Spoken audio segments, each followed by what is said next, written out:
अमेरिकेनं भारतावर आणखीन टॅरिफ लावण्याची धमकी दिलेली आहे. अमेरिकेचे राष्ट्राध्यक्ष डोनाल्ड ट्रम्प यांनी भारतावर 25% टॅरिफ लावण्याची घोषणा केली आहे, जी 1 ऑगस्ट 2025 पासून लागू झाली आहे. हे टॅरिफ भारताच्या रशियन तेल आणि लष्करी उत्पादनांच्या खरेदीमुळे लावण्यात आले आहेत. तसंच अमेरिकेला भारताकडून होणाऱ्या उच्च टॅरिफच्या प्रत्युत्तरामध्ये भारताने ट्रम्प यांनी 4 ऑगस्ट 2025 रोजी सोशल मीडियावर म्हटलं आहे की भारत रशियन तेल मोठ्या प्रमाणामध्ये खरेदी करून नफा कमवत आहे. यामुळे युक्रेन युद्धाला रशियाला अप्रत्यक्षपणे ही मदत होत आहे, अशी टीका अमेरिकेचे अध्यक्ष डोनाल्ड ट्रम्प यांनी केलेली आहे. मोठ्या प्रमाणामध्ये भारतावर आणखीन टॅरिफ वाढवण्याची धमकी दिलेली आहे, ज्यात अनिश्चित दंड समावेश आहे. यापूर्वी एप्रिल 2025 मध्ये 26% टॅरिफ लावण्याची त्यांनी धमकी दिली होती, जो टॅरिफ त्यांना आता लावलेला आहे 25%. भारताने अमेरिकेच्या या धमकीला कडक प्रत्युत्तर दिलेलं आहे, ज्यात युरोपीय युनियन ही दुटप्पी भूमिका घेत असल्याचा उल्लेख भारताने केलेला आहे. भारताच्या परराष्ट्र मंत्रालयाने म्हटलं आहे की भारताला रशियन तेल आयातीबाबत लक्ष करणं हे अनुचित आहे किंवा अवाजवी आहे, कारण पारंपरिक पुरवठा युरोपकडे वळवण्यात आला या असल्यामुळे. म्हणजेच काय तर युक्रेन आणि रशिया ज्यावेळेस युद्ध झालं त्यावेळेस जो पारंपरिक तेलाचा जो पुरवठा आहे आखाती देशातला तो युरोपीय कंट्रीकडे वळवण्यात आला. त्यामुळे भारताला रशियाकडे जावं लागलं आणि त्यामुळे अमेरिकेनं सुरुवातीला आयातीला भारताच्या प्रोत्साहन दिलं होतं. भारताला दोष देत आहेत ते स्वतः रशियासोबत व्यापार करत आहेत असं भारतानं म्हटलेलं आहे. तो व्यापार राष्ट्रीय गरज असून म्हणजेच भारत हा 85% तेल जे आहे तो आयात करतो. भारताची ती गरज आहे. भारताने राष्ट्रीय हित आणि आर्थिक सुरक्षेसाठी सर्व आवश्यक पावलं उचलले असे स्पष्ट केलेलं आहे. याशिवाय भारताने 20,000 कोटींचा निर्यात प्रोत्साहन योजना तयार केली आहे, ज्यात ब्रँड इंडियाचा प्रचार आणि अमेरिकन टॅरिफचा सामना करण्यासाठी स्थानिक ब्रँडना प्रोत्साहन देणे यांचा यामध्ये समाविष्ट करण्यात आलेला आहे. युरोपीय देश आणि रशियासोबतचा व्यापार युरोपीय युनियन म्हणजेच EU आणि रशियामधील व्यापार हा 2024 मध्ये $67.5 अब्ज इतका झाला आणि 2023 मध्ये सेवा क्षेत्रातील 17.2 अब्ज यांचा समाविष्ट आहे. इंधन 22.3 अब्ज, रसायने 2.8 अब्ज, लोखंड स्टील 2.6 अब्ज यासारख्या उत्पादनांचा यामध्ये समावेश आहे. EUने म्हणजेच युरोपियन युनियनने रशियाकडून LNG द्रवरूप नैसर्गिक वायू आयात केलेले आहेत. 2024 मध्ये 16.5 दशलक्ष टन इतकी विक्रमी पातळी युरोपियन युनियनने रशियासोबतच्या व्यापारामध्ये गाठलेली आहे, जी 2022च्या तुलनेमध्ये ती जास्त आहे. 2022 मध्ये 15.21 दशलक्ष टनांपेक्षा ती निश्चितच जास्त आहे. युद्धानंतर निर्बंध लावले असले तरी व्यापार सुरू आहे आणि UAEने रशियासोबतचा तिसरा सर्वात मोठा व्यापारी भागीदार आहे. 2024 मध्ये युरोपियन युनियनने रशियासोबत व्यापार घाटा 0.8 अब्ज इतका होता, जो 2022च्या तुलनेमध्ये म्हणजे 46.6 अब्जच्या तुलनेमध्ये तो कमी आहे. युरोपियन युनियन एकूण व्यापार रशियासोबत भारताच्या तुलनेमध्ये त्यांचा स्वतःचा जो व्यापार आहे तो जास्त आहे.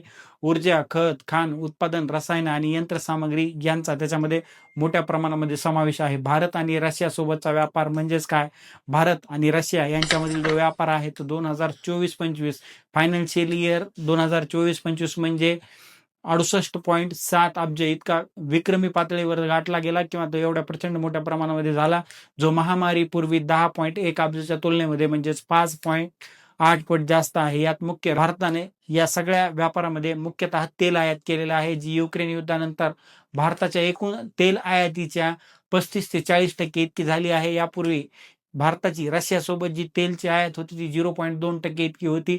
भारताने आजारातील परिस्थितीमुळे केली असून ते ऊर्जा सुरक्षेसाठी आवश्यक आहे. यापूर्वी भारत आणि अमेरिका म्हणजेच काय तर अमेरिकेच्या कारवायांमुळे म्हणजेच काय तर भारताने जे रशियाकडून तेल घेतलं ते भारताची गरज आहे. भारत हा पूर्णपणे तेलावर अवलंबून असलेला देश आहे. भारताची गरज आहे. भारत हा तेल आयातदार देश आहे. भारतामध्ये मोठाले साठे नाही आहेत. भारताला 85% तेल हे बाहेरून आयात करावं लागतं.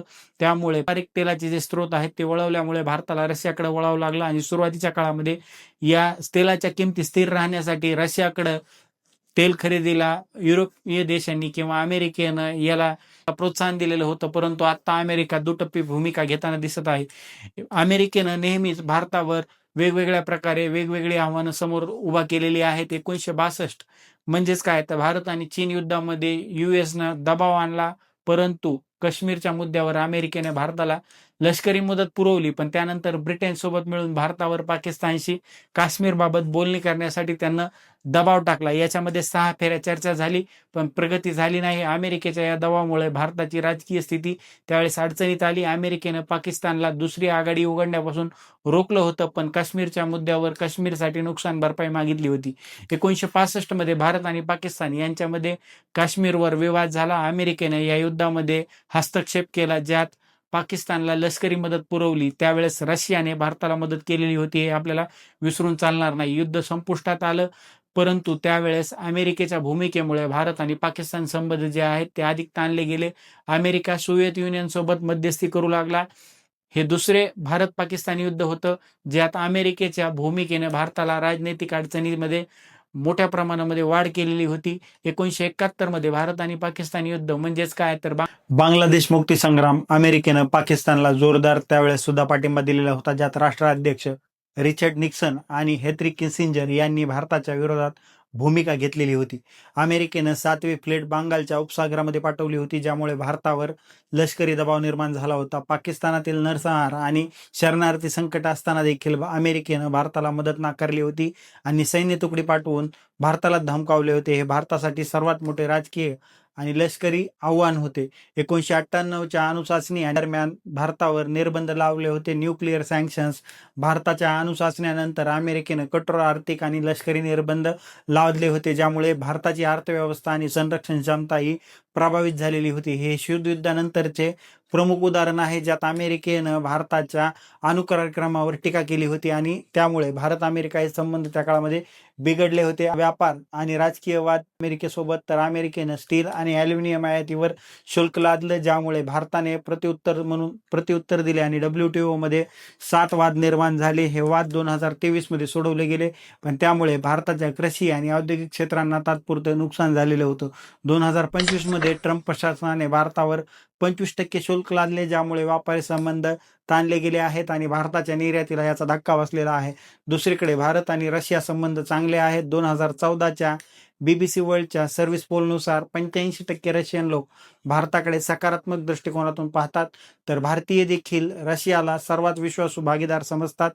भारत आणि रशिया यांचे व्यापारी संबंध, सहकार्य आणि व्यापार. भारत आणि रशिया यांच्यातील संबंध हे दीर्घकाळापासून मजबूत आहेत. हे संबंध सोव्हिएत युनियनच्या काळापासून सुरू झाले असून आज ते विशेष आणि विशेष अधिकार असलेली एक रणनीतिक भागीदारी म्हणून ओळखले जातात.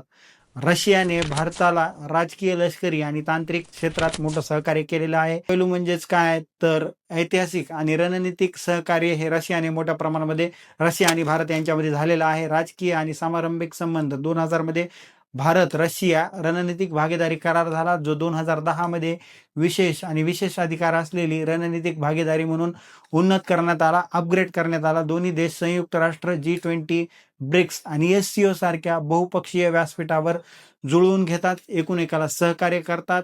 रशियाने भारताला संयुक्त राष्ट्र सुरक्षा परिषदेमध्ये कायम जागा मिळवण्यासाठी जोरदार समर्थन दिलेलं आहे. संरक्षण सहकार्य. रशिया भारताच्या 50% जास्त लष्करी उपकरणांचा पुरवठादार आहे. दोन्ही देशांनी ब्रह्मोस क्रूज मिसाईल सारख्या संयुक्त उत्पादन प्रकल्प राबवलेले आहेत, जे फिलिपिन्स सारख्या देशांना निर्यात केले जातात. 1997च्या करारानुसार शस्त्रास्त्र खरेदी आणि संयुक्त विकास आणि विपणन यात सहकार्य केलेलं आहे. भारत रशियाच्या सहकार्याने कुडूनकुलम अणुऊर्जा प्रकल्प भारताने रशियाच्या सहकार्याने उभारला. विज्ञान आणि तंत्रज्ञान. दोन्ही देश क्वांटम बायोटेक्नॉलॉजी म्हणजेच काय तर कृत्रिम बुद्धिमत्ता आणि वैद्यकीय विज्ञानात एकूण एकाला सहकार्य करत आहेत. IT क्षेत्रात संयुक्त प्रकल्प आणि संपर्क वाढवण्यावर भर देत आहेत. या दोघांचे व्यापार संबंध म्हणजेच काय तर भारत आणि रशिया यांच्यातील व्यापार हा वेगाने वाढत आहे. वित्तीय वर्ष म्हणजेच फायनान्शियल इयर FY24 आणि 25 मध्ये द्विपक्षीय व्यापार 2024-25 मध्ये हा 68.7 अब्ज डॉलर, सुमारे 5.7 लाख कोटी रुपये इथपर्यंत येऊन पोहोचला आहे, जो महामारीपूर्वी व्यापाराच्या म्हणजेच कोरोनानंतर हा जो व्यापार आहे तो 5.8 पट जास्त झालेला आहे. 2024 मध्ये हा आकडा 70.6 अब्ज डॉलर पर्यंत गेला आहे. दोन्ही देशांनी 2030 पर्यंत हा व्यापार 100 अब्ज डॉलर पर्यंत नेण्याचं लक्ष ठेवलेलं आहे. भारताची रशियाकडून आयात. म्हणजे भारताला मुख्य करून रशियाकडून काय मिळतं तर तेल, पेट्रोलियम उत्पादनं भारताला मिळतात, जे भारताच्या एकूण गरजेच्या 40% पर्यंत पुरवठा आहेत. उर्वरित कोळसा, बहुमूल्य दगड आणि धातू हे भारत रशियाकडून आयात करतो. 2024 मध्ये रशियाने भारताला 65.7 अब्ज डॉलर्सची निर्यात केली होती. रशियाला भारताची जी निर्यात होते त्यामध्ये कशाचा समावेश आहे तर फार्मास्युटिकल, रसायनं, लोखंड, स्टील, यंत्रसामग्री आणि समुद्री उत्पादनं. 2024 मध्ये भारताने रशियाला 4.9 अब्ज डॉलरची निर्यात केलेली होती. भारताची निर्यात जरी कमी असली तरी भारताला रशियाकडून शस्त्रास्त्र मिळतात. त्याचसोबत शस्त्रास्त्राचं तंत्रज्ञान देखील हस्तांतर होतं आणि भारताला त्याचसोबत रशियाकडून मोठ्या प्रमाणामध्ये तेल सुद्धा स्वस्त किमतीमध्ये सध्या मिळत आहे. भारत आणि रशिया यांच्यातील मैत्री ही दीर्घकालीन विश्वासार्ह आहे. हे संबंध 1950च्या दशकापासून सुरू झाले आहेत, ज्यात सोव्हिएत युनियनने काश्मीर मुद्द्यावर भारताला संयुक्त राष्ट्रात पाठिंबा दिलेला होता. 1971 मध्ये इंडो सोव्हिएट ट्रिटी म्हणजे treaty of peace, friendship and cooperation करार या दोन्ही देशांमध्ये झाला. युद्ध काळात भारताला रशियाने मदत केली. 2000 declaration on India Russia strategic partnership करार झाला, जो 2010 मध्ये स्पेशल प्रोव्हिडेंट स्ट्रॅटेजिक पार्टनरशिप मध्ये अपग्रेड करण्यात आला. हे संबंध राजकीय सुरक्षा, संरक्षण, व्यापार आणि सांस्कृतिक क्षेत्राला मजबूत करत आहेत. वार्षिक शिखर परिषद म्हणजेच 2+2 आणि डायलॉग, परराष्ट्र आणि संरक्षण मंत्री यासारख्या यंत्रणांद्वारे हे संबंध सातत्यानं मजबूत होत आहेत. रशियाने भारताच्या काश्मीर मुद्द्यावर नेहमी भारताला पाठिंबा दिलेला आहे. संयुक्त राष्ट्र सुरक्षा परिषदेत कायम सदस्य भारताला मिळावे यासाठी मागणीला सुद्धा पाठिंबा दिलेला आहे. परराष्ट्र मंत्री एस जयशंकर यांनी हे संबंध जागतिक राजकारणातील एक स्थिर घटक आहेत असं म्हटलेलं आहे. संरक्षण खरेदी आणि सहकार्य, रशिया भारताचा प्रमुख संरक्षण भागीदार आहे, जो भारताच्या परदेशी लष्करी आयातीचा 60% भाग पुरवतो.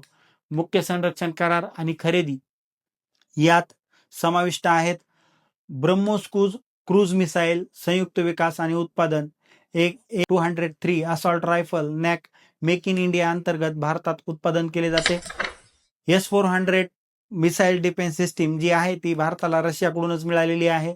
5.43 अब्ज डॉलर्सचा हा करार आहे, ज्याची 5 युनिट भारताने खरेदी केलेली आहेत.